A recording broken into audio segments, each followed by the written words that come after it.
फिर तौहीद समझाया, रिसालत समझाया और आखिरत समझा दिया। फिर मैंने कहा कि मरने के बाद स्वर्ग में जाना है ना, बोले हाँ जाना है। तो सब महापुरुषों ने अपने मानने वालों को एक स्वर्ग मंत्र दिया है। मैं बोलता हूं, आप अगर मेरे पीछे बोलोगे तो अच्छा है, जबरदस्ती नहीं करता हूं। बोले हाँ बोलूंगा। तो मैंने उसको कलिमा शहादत पढ़ा दिया, हजरत मुफ्ती साहब के सामने पढ़ाया और मुफ्ती अब्दुल सत्तार के सामने पढ़ा और प्रैक्टिकली मैंने दिखा दिया, कोई काम मुश्किल नहीं है। ये हर आला ओहदे पे क्लास 1 ऑफिसर ब्राह्मण मिलेगा, जज ब्राह्मण मिलेगा, अच्छा वकील ब्राह्मण मिलेगा, पुलिस कमिश्नर ब्राह्मण मिलेगा। और फिर मुसलमान को ढूंढने जाएंगे तो मुसलमान मिलेगा पंचर निकालने वाला, गैरेज वाला और सब्जी वाला और ठेले पे जूते चप्पल बेचने वाला, सब्जी बेचने वाला, फल बेचने वाला। हर जुमा में बयान किया और कभी कोई बयान रिपीट नहीं किया। तो इस वजह से भी वो बहुत मुतासिर है, वहां के लोग अभी भी बहुत राब्ते में है। क्योंकि अभी मैं 18 अक्टूबर 2021 से औरंगाबाद में वक्फ बोर्ड के अंदर महाराष्ट्र स्टेट बोर्ड ऑफ वक्फ में खिदमत अंजाम दे रहा हूं। महाराष्ट्र स्टेट बोर्ड ऑफ वक्फ में खिदमत अंजाम देने के पहले मैं असरी तालीम की अहमियत मुख्तसरन बता दूं और साथ में एक दूसरी खिदमत की तरफ भी इशारा करता चलो। असरी तालीम की अहमियत आज हम सब समझते हैं, सब जानते हैं और रईस जामिया का भी इसकी तरफ रुझान हम सबको पता है। तो क्या आज अवाम में 1.5 करोड़ बच्चे मुसलमानों के असरी तालीम हासिल कर रहे, 1.5 करोड़, उसमें से 50% बच्चे 10th से पहले ड्रॉप आउट ले लेते, छोड़ देते पढ़ाई मुसलमानों के। और हो क्या रहा इसकी वजह से, मुसलमान मजलूम, मुसलमान माशी एतबार से कमजोर और मुसलमान हर किसी के एक उनका हदफ बन चुका है मुसलमानों को टारगेट बनाना। अब इससे हो क्या रहा है कि मुसलमान की पहचान हुई है पंचर वाला इस नाम से मुआशरे के अंदर। क्यों हुई है? क्योंकि जब तबका 40% से आगे चला जाता है किसी पेशे के अंदर, 40% से आगे चला जाता है तो उसको उसी पेशे के साथ जाना जाता है। तो मुसलमान की पहचान हो रही है पंचर वाले के नाम से। और ये हमारे लिए दुख की बात है क्योंकि हमारे आबा व अजदाद बादशाह हुआ करते थे और हम ना अहल पंचर वाले के नाम से मौसम किए जा रहे हैं। ये हमारे लिए बहुत ही शर्म वाली बात है। और कुछ मैं डेटा लेकर आया हूं जिसको अगर आपके सामने पेश करूंगा तो आपको बड़ी ताज्जुब होगी कि 40% मुसलमान ये पेशे के एतबार से वाकईतन पंचर और गैरेज का ही काम करते हैं। 52% मुसलमान ये हम्माली का कारोबार करते हैं। उसके बाद में 40% आईटी कंपनियों के अंदर झाड़ू पोछा करने वाली मस्तूरात मुसलमान है, जो सुबह में आईटी कंपनियों के अंदर आके बेंगलोर वगैरह की जो बड़ी बड़ी सिटी है, बेंगलोर है, हैदराबाद है और दिल्ली है, गुड़गांव है, यहाँ पे 40% मुसलमान खवातीन ये झाड़ू पोछा का काम करती है, मुसलमान खवातीन। उसके बाद में इसके बाद वाली बात जो तहकीक की सर्वे है ये बताऊंगा तो शर्म से मेरा सर ही झुक जाता है कि 45% मुसलमान खवातीन प्रोस्टिट्यूट बनी हुई है। प्रोस्टिट्यूट का तर्जमा आप खुद ही देख लीजिए। उसके बाद में हिंदुस्तान की सबसे पढ़ी लिखी कौम के साथ में अगर हम हमारा मुकाबला करना चाहे तो नहीं हो सकता है। और मुसलमानों के ऊपर होने वाले जुल्म की वजह ये असरी तालीम का फुकदान भी है। मैं जो कहना चाह रहा हूं, दीनी तालीम से बिल्कुल कोई वो नहीं है, तंसीस से माँ अदा की नफी को मुस्तलजिम नहीं होती। इस उसूल को मद्देनजर रखते हुए मेरी बात सुने। लिहाजा असरी तालीम का फुकदान मुसलमानों के जुल्म की वजह है। असरी तालीम का फुकदान मुसलमानों के इनकलाबी तहरीक न करने की वजह है। असरी तालीम का फुकदान मुसलमानों के माशी गुर्बत की वजह है। असरी तालीम का फुकदान मुसलमान कौम के पिछड़े हुए होने की वजह है।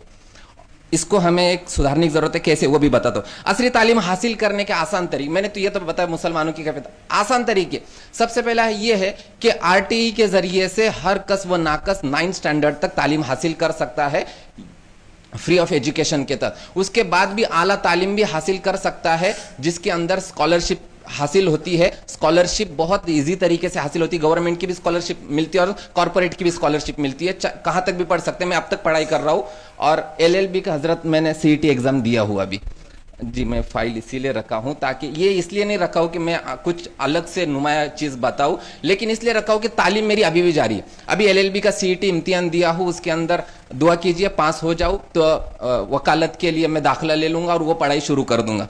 उसके जी हजरत, जी हजरत, जी हजरत, जी हजरत, जी इंशाल्लाह।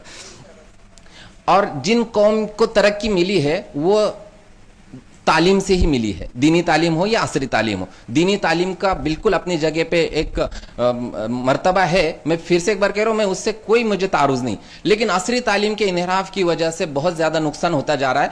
और असरी तालीम हासिल करने वालों ने तरक्की की है, इसकी मिसाल दुनिया के यहूदी है और हिंदुस्तान के ब्राह्मण कौम है, इसकी मिसाल है।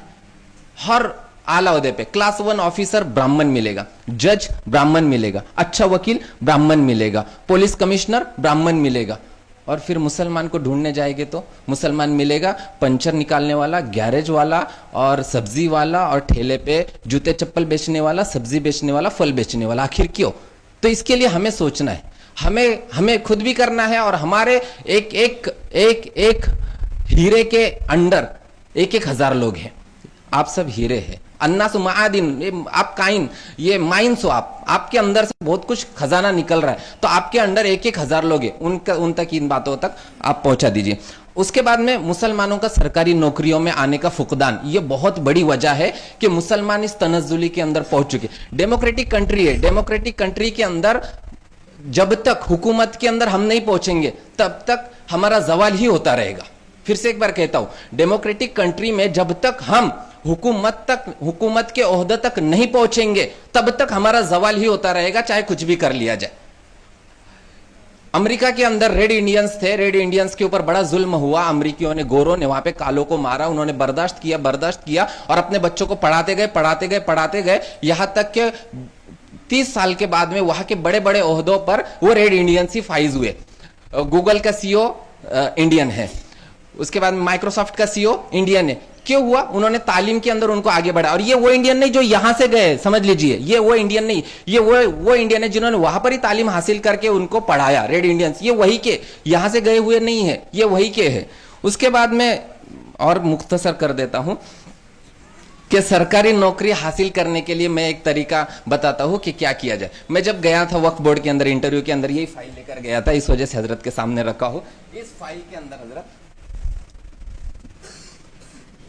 इस फाइल के अंदर मेरे असरी तालीम के तमाम सर्टिफिकेट्स, कंप्यूटर MSc IT से लेके तो PG तक, यानी पोस्ट ग्रेजुएशन तक के, डीएड वगैरह के साथ में बहुत ही कायदे से लैमिनेशन करके मैंने रखे हैं। उसके बाद में मदरसे और पहले स्टैंडर्ड से, पहली से पोस्ट ग्रेजुएशन तक के सब चीजें इसके अंदर, और मदरसे के दीनियात से इफ्ता तक के तमाम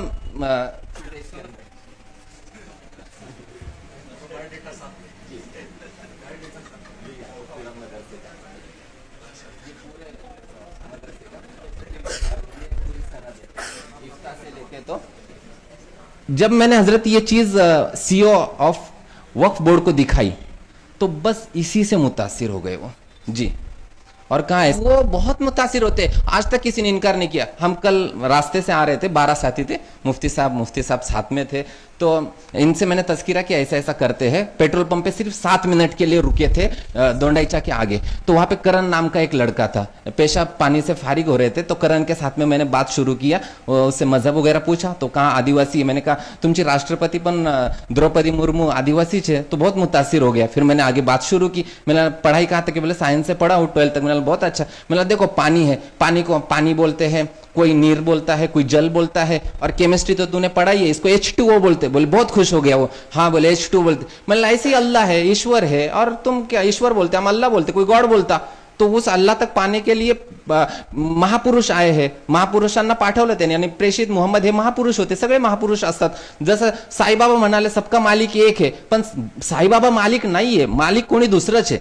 उसके बाद में फिर उसको मैंने बोला जसं पाणी एक आहे त्याची नावं वेगळी, असं अल्लाह एक आहे त्याची नावं वेगवेगळी, आणि त्या अल्लाहपर्यंत जाण्यासाठी एक मेल्यानंतर एक आयुष्य आहे आखिरत। तौहीद, रिसालत और आखिरत, 3 बात के ऊपर बात करते। ऐसा काम करना पड़ेगा, यूं करना पड़ेगा, त्यों करना पड़ेगा।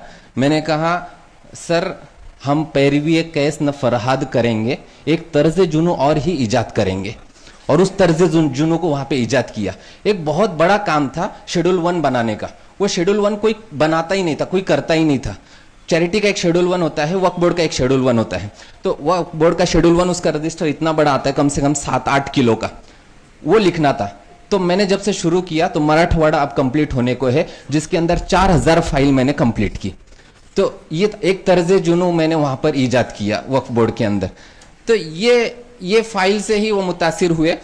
और इलाकाई जबान आना फर्ज आयन, वाजिब नहीं, इलाकाई जबान आना फर्ज आयन। मराठी आनी ही चाहिए, महाराष्ट्र वालों, कर्नाटक वालों कन्नड आनी चाहिए, सिर्फ बोलते नहीं आनी चाहिए, वो टाईप करते आना चाहिए। मला खूप चांगल्या प्रकारे मराठी येते, कारण मी तिथं जे पण भेटतात ना त्यांच्यावर मराठीतच बोलतो, त्याच्यामुळे ते खूप मला चांगलं वाटतं त्यांना। आणि त्यांना वाटतं का पश्चिम महाराष्ट्राचे लोग खूप चांगले मराठी बोलतात।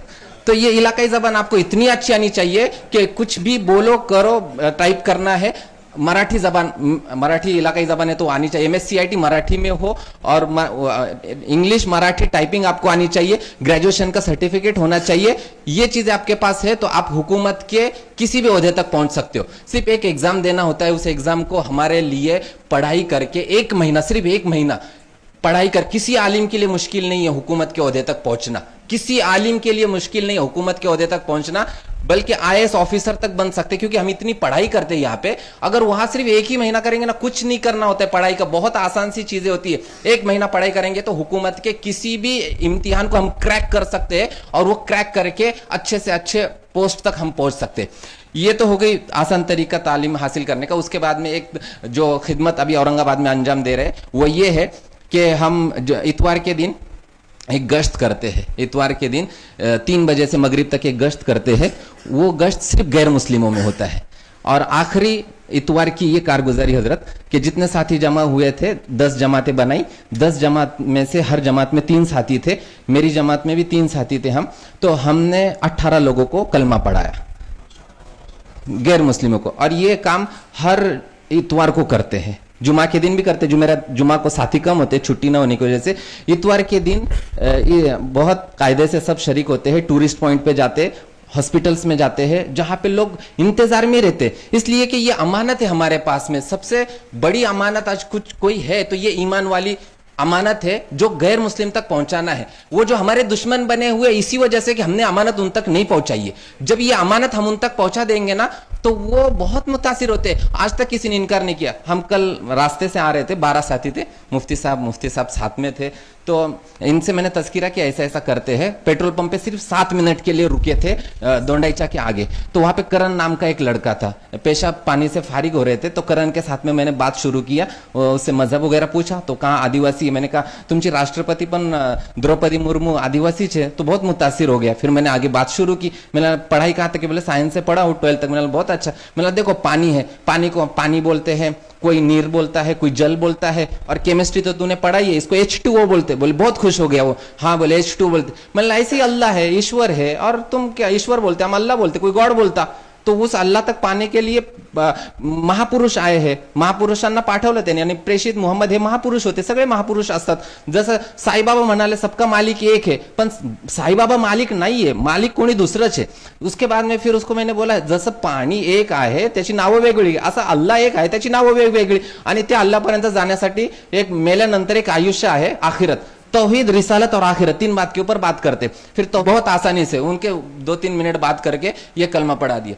तो ये अमानत जब तक हम उन तक नहीं पहुंचाएंगे। और सुबह में भी हजरत मौलाना हुजैफा साहब ने जो बात की है, उन सब का खुलासा यही निकलता है कि अल्लाह के पैगाम को लोगों तक पहुंचाना, मुसलमानों तक नहीं, लोगों तक पहुंचाना। तो दूसरी हजरत ने भी जो बात की, अद्दीन अन-नसीहा, अद्दीन अन-नसीहा किसके लिए? सबके लिए है नसीहत, सबके लिए। और सबसे बड़ी नसीहत ईमान के अलावा और क्या हो सकती है? उसके बाद में मुफ्ती गयास साहब ने भी जो बातें की है, ये सब का खुलासा फिक्र इस्लामी पर बहुत काम हुआ है। फिक्र इस्लामी पर काम ही नहीं हो रहा है। फिक्र इस्लामी दीन की, ईमान की इशात से बढ़कर और क्या हो सकती है फिक्र ईमानी। उसके बाद में हालतें उन्होंने बिगड़ रहे हैं जो उन्होंने कहा, तो ये बिगड़ने की वजह यही है कि हम अमानत उन तक नहीं पहुंचा रहे। तो ये अमानत अगर हम उन तक पहुंचाने वाले बन जाएंगे तो ये हमारे लिए बहुत सारी चीजें हमवार हो सकती है। और हजरत का एक शेर मैं शुरू में कहने वाला था, सुबह होती है शाम होती है और हजरत की ऐसी ही याद आती रहती है। तो हालांकि हजरत कुछ और बोलते हैं लेकिन हजरत की याद आती रहती है। लिहाजा और भी मजमून था लेकिन अब नहीं पढ़ूंगा, अल्लाह ताला हम सबको कहने सुनने से ज्यादा अमल करने की तौफीक अता फरमाए।